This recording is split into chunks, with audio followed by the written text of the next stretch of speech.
এই মুহূর্তে বাংলাদেশের বাস্তবতায় বিএনপি ব্যতীত অন্য কোনো দলের হাতে রাষ্ট্র ক্ষমতা দিলে তারা দেশ পরিচালনা করতে পারবে না বাংলাদেশের অভ্যন্তরীণ চ্যালেঞ্জ এবং জিও পলিটিক্সের জায়গা থেকে।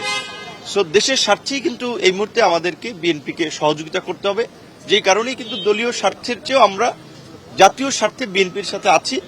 এবং বিএনপি যতদিন আমাদের এই মিত্র রাজনৈতিক দলসমূহ থেকে শুরু করে দেশের মানুষের কথা চিন্তা ভাবনা করে রাজনীতি করবেন, আমাদেরকে মূল্যায়ন করবেন, ডাকবেন, আমরা ততদিন তাদেরকে সহযোগিতা করতে চাই।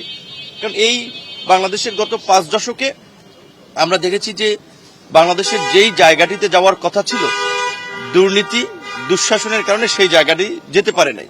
তো আমি মনে করি যে জনাব তারেক রহমানের একটা ঐতিহাসিক সুযোগ এসেছে, তার বাবার মতো, তার মায়ের মতো। তার বাবা যেমনি ভাবে বাংলাদেশের একটা উত্তাল সময়ে পাল্টা কু সেই সময় যেমন বাংলাদেশকে নেতৃত্ব দিয়েছেন, বাংলাদেশকে ঘুরে দাঁড়াতে সহায়তা করেছেন, কাজ করেছেন, স্বাবলম্বী করেছেন, ঠিক একইভাবে তারও কিন্তু একটা ঐতিহাসিক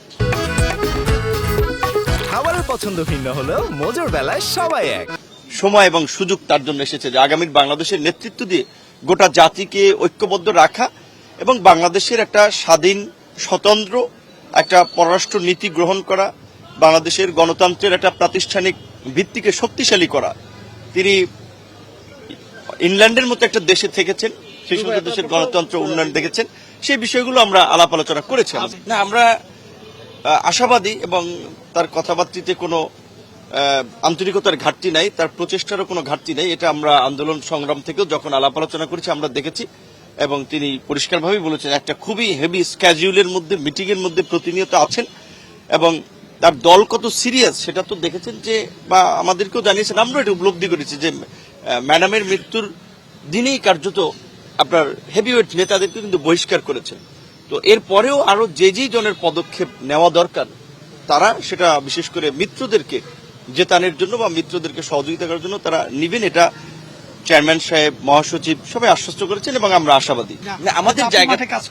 আমাদের জায়গা থেকে আমরা বলেছি, দেখেন বড় দল কিংবা আমাদের মতো ছোট দলেও আমরা এই মনোনয়ন বা প্রার্থীতে হ্যান্ডেল করতে গিয়ে দেখেছি একাধিক আসনে 2-3 জন আগ্রহ পোষণ করেছে। কাজে বড় দলে তো এই চাপটা থাকবে এবং 17 বছর তারা নির্বাচনে ভোটে অংশ নিতে পারে নাই, কিন্তু বহিষ্কার করলে তো অনেক আরো ডেসপারেট হয়ে যাবে বা বহিষ্কার করলে তো দলের নিয়ন্ত্রণের বাইরে চলে যায়। সেই জায়গা থেকে আমরা আমাদের জায়গাতে পরামর্শ দিয়েছি যে বহিষ্কার না করে বরঞ্চ বা যাদেরকে করা হয়েছে তাদেরকে ডেকে যদি কথা বলে সেটা পার্টির জন্য ভালো এবং মিত্র সংগঠন হিসেবে আমাদের জন্য ভালো। আমরাও স্থানীয় পর্যায়ে যারা আছেন তাদেরকে নিয়েই কাজ করতে চাই। ধন্যবাদ।